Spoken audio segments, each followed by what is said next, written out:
Good morning, class. My name is Christopher Gambrell. Back in my senior year of high school, we watched a video in health class about being an organ donor. In the video, a young man died due to a fatal car accident. After the doctors declared him dead, they later found out that he was an organ donor. They then contacted his parents and told them of his decision to register as an organ donor. At first, his parents were a little afraid. As the video continued, they learned more and more about organ donors and then became comfortable with him.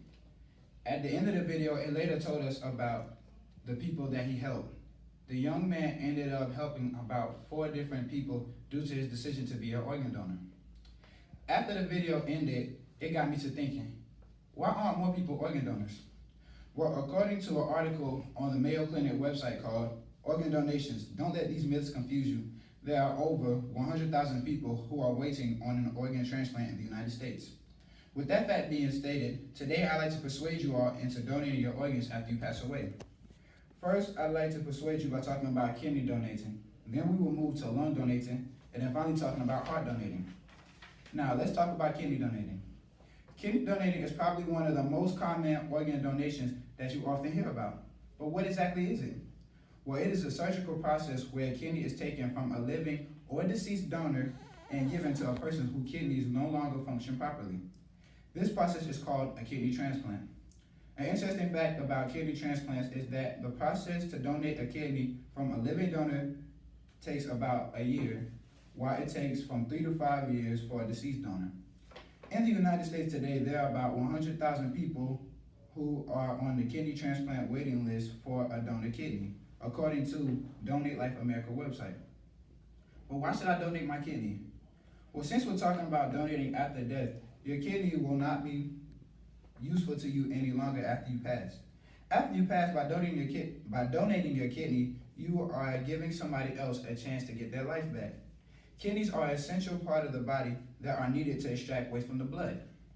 They also do other bodily functions such as balancing fluid, forming urine, and aiding in other bodily important functions. Inside the body, there are 2 kidneys, but people can live off one if it's in healthy enough condition. So by donating your kidney after death, you can end up saving 2 people's lives, or at least improving their condition. It is said that a deceased donor's kidney can improve the quality of a person's living from up to 8 to 12 years. Like I stated above, there's a high number of people who need a kidney transplant in the United States, but sadly, the number is greater than the people who are donors, both living and deceased. Now that we talked about kidneys, we will now talk about lung donating. We all know that our lungs are a vital part of our body because they help us to breathe by inhaling oxygen and sending it throughout the body. As our body uses the oxygen that we inhale, it produces a waste called carbon dioxide that we exhale. A lung transplant is when a diseased or failing lung is replaced by a healthy lung of a deceased owner.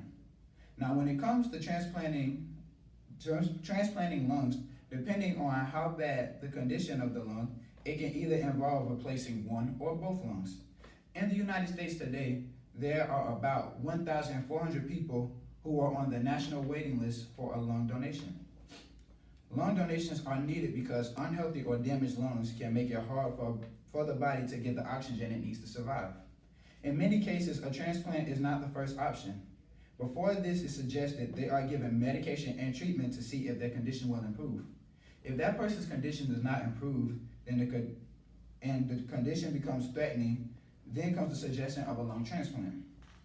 There are also many diseases and conditions that can damage lungs and cause them not to function properly, such as chronic obstructive pulmonary disease, also known as COPD, scarring of the lungs, high blood pressure in the lungs, or cystic fibrosis.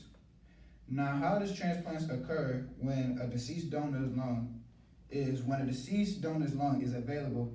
Candidates are matched based on the medical urgency, the distance from the donor hospital, and the pediatric status. Things such as blood type, body size, and other medical information are also taken into account when it comes to donating an organ. But why should I give away my lung? Because by giving away your lung after you die, you are not only saving, but you are also giving somebody else their life back. You are allowing that person to spend further time with their family, friends, and loved ones. Now that we talked about lung donation and kidney donation, let's talk about a really big donation, heart donating.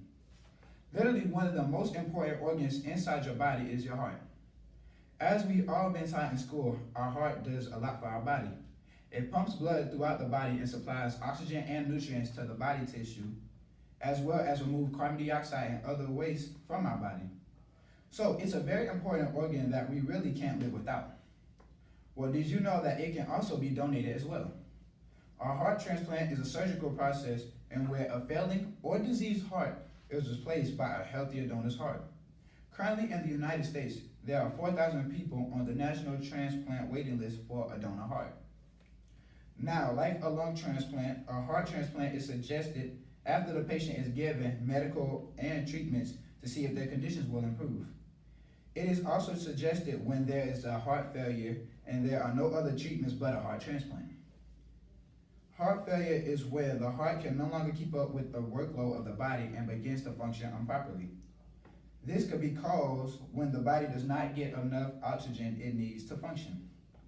Heart failure in adults can also be caused by disease such as coronary artery disease, also known as CDA, or weakening of heart muscles called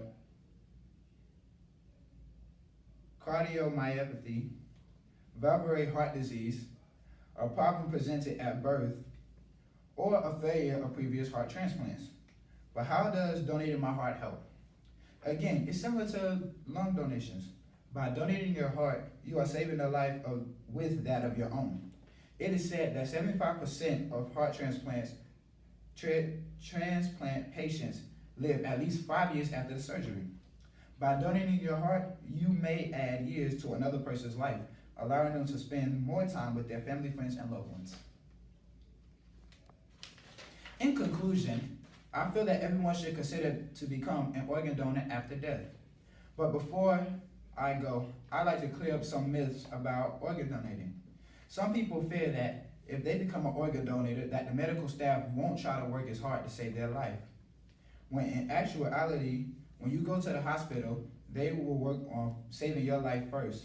They will work twice as hard to save your life as if you were a non-organ donor. Also, some people feel that they can't organ donate because it is against their religion. When the fact is that organ donating is consistent with a lot of major religions, including Roman Catholicism, Islam, most branches of Judaism, most Protestant faith, and more. But if you really want to know, just ask a member from your clergy. And lastly, a lot of people fear that they won't be dead when their death certificate is signed. The truth behind that is, if you agree to become an organ donor, you are given more tests to determine if you are dead or not before the doctor signs your death certificate. So, with all that being said, I encourage you to consider becoming a donor after you pass away. You can donate your kidney, lungs, or heart to someone else and save a life. There are many people that are in need, but unfortunately there are not enough people who are willing to donate. I am a registered organ donor, and I hope that one day, when my life comes to an end, that my organs will be able to give someone else a second chance at life. Thank you.